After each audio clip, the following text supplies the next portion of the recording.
વચનામૃત ગઢડા અંત્યનું 35મું. પ્રકૃતિ મરોડ્યાનું, ભક્તના દ્રોહથી ભગવાનના દ્રોહનું.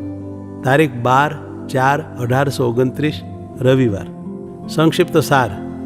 સાર પહેલો.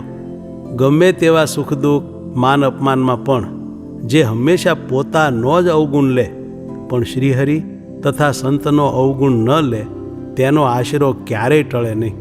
સાર બીજો. સાધુના હૃદયમાં સાક્ષાત ભગવાન રહ્યા હોવાથી સાધુના દ્રોહથી ભગવાન દુખાય છે, તેથી તેનું સૌથી અધિક પાપ લાગે છે. સાર ત્રીજો.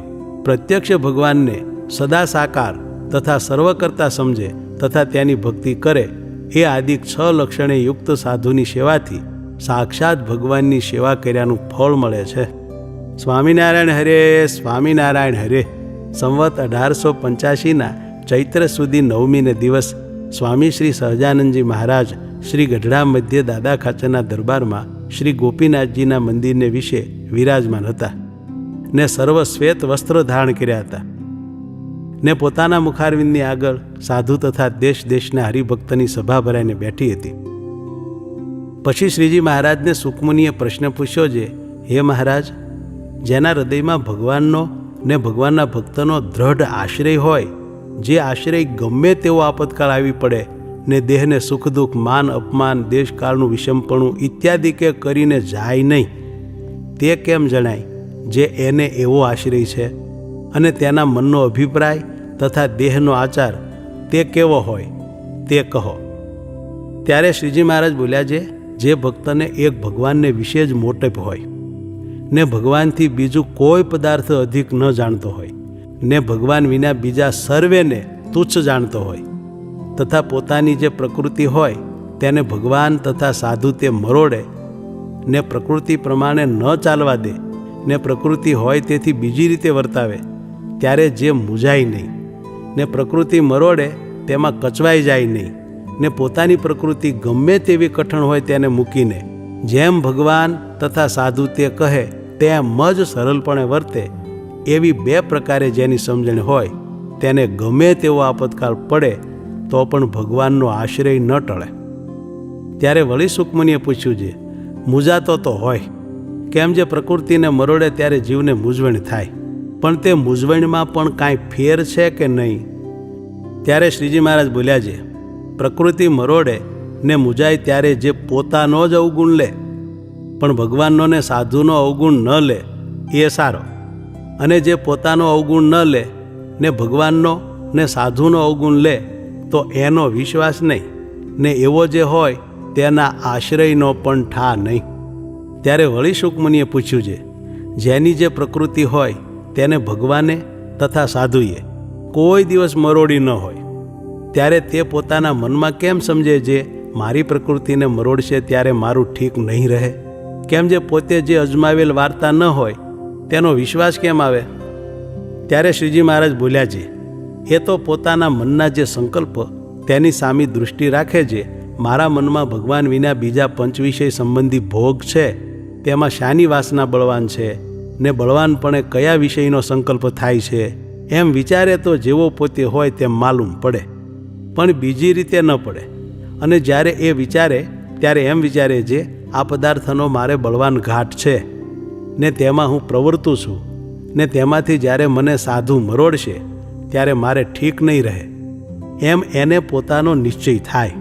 અને બળવાન પ્રકૃતિ હોય ને તદપી જો એની પ્રકૃતિને ભગવાન તથા સાધુ કોઈ દિવસ મરોડે નહીં તો એ પાર પડી જાય ને જો મરોડે તો એનો ઠા રહે નહીં, અંતે અતિ મૂંઝાઈને વિમુખ થઈ જાય. અને વળી શ્રીજી મહારાજે એમ વાર્તા કરી છે, સાધુના દ્રોહનું શાસ્ત્રમાં સર્વ કરતાં અધિક પાપ કહ્યું છે. તેનું શું કારણ છે? તો એ સાધુના હૃદયને વિશે સાક્ષાત શ્રી કૃષ્ણ ભગવાન રહ્યા છે, માટે સાધુનો દ્રોહ કરે ત્યારે ભગવાનનો દ્રોહ થાય છે. કેમ જે તે સાધુનો દ્રોહ કરે ત્યારે તેના હૃદયમાં રહ્યા જે ભગવાન તે દુખાય છે, ત્યારે એ ભગવાનના દ્રોહનું અધિક પાપ છે. માટે સંતના દ્રોહનું સર્વ કરતાં અધિક પાપ કહ્યું છે. અને કંસ, શિશુપાલ, પૂતના એ આદિક જે દૈત્ય તેમણે ભગવાનનો દ્રોહ કર્યો ને તેનું પણ ભક્તની પેઠે ભગવાને કલ્યાણ કર્યું. તેનો શો અભિપ્રાય છે જે એ દૈત્ય વેરબુદ્ધિએ કરીને પણ ભગવાનનું ચિંતન કર્યું ત્યારે ભગવાને એમ જાણ્યું છે વૈરબુદ્ધિએ કરીને પણ એ દૈત્યે મારું ચિંતન કર્યું ને મારા સંબંધને પામ્યા, માટે મારે એનું કલ્યાણ કરવું. એવી રીતે એને વિશે ભગવાનની દયાનું અધિકપણું જાણવું. અને વળી એમ જાણવું છે એ વૈરબુદ્ધિએ કરીને આશરા તેનું પણ ભગવાને કલ્યાણ કર્યું, તો જે ભક્ત ભક્તિએ કરીને એનો આશરો લેશે ને ભગવાનને ભક્તિએ કરીને રાજી કરશે તેનું ભગવાન કેમ કલ્યાણ નહીં કરે? કરશે જ. એવી રીતે ભગવાનની દયાનું અધિકપણું જણાવીને મનુષ્યને ભગવાનની ભક્તિમાં પ્રવર્તાવવા એવો અભિપ્રાય શાસ્ત્રના કરનારાનો છે. પણ એમ નથી જે દૈત્યની પેઠે ભગવાનનું અણગમતું કરવું. માટે ભગવાનની ઉપર વેરભાવ રાખીને જે ભગવાનનો દ્રોહ કરે ને અણગમતું કરે તેને તો દૈત્ય જ જાણવા, અને એ પક્ષ તો દૈત્યનો છે. અને જેમ ભગવાનનું ગમતું હોય તે પ્રમાણે જ વર્તવું ને ભક્તિ કરવી ને ભગવાનને ભગવાનના ભક્તને રાજી કરવા એવો ભગવાનના ભક્તનો પક્ષ છે. પછી સુકમુનિએ શ્રીજી મહારાજને પૂછ્યું છે, હે મહારાજ, સાધુના હૃદયમાં ભગવાન રહ્યા હોય ને તેના દ્રોહથી ભગવાનનો દ્રોહ થાય ને તેની સેવા કરીએ તો ભગવાનની સેવા થાય, તે સાધુના લક્ષણ શા છે તે કહો. ત્યારે શ્રીજી મહારાજ થોડીક વાર વિચારીને કૃપા કરીને બોલ્યા છે, પ્રથમ તો મોટું લક્ષણ એ છે જે ભગવાનને ક્યારેય પણ નિરાકાર ન સમજે, સદાય દિવ્ય સાકાર મૂર્તિ સમજે. અને ગમે તેટલા પુરાણ, ઉપનિષદ, વેદ ઇત્યાદિ ગ્રંથનું શ્રવણ થાય ને તેમાં નિરાકારપણા જેવું સાંભળ્યામાં આવે તો પણ એમ જાણે છે કાં તો આપણને એ શાસ્ત્રનો અર્થ સમજાતો નથી ને કાં તો એમાં કેમ કહ્યું હશે, પણ ભગવાન તો સદા સાકાર જ છે.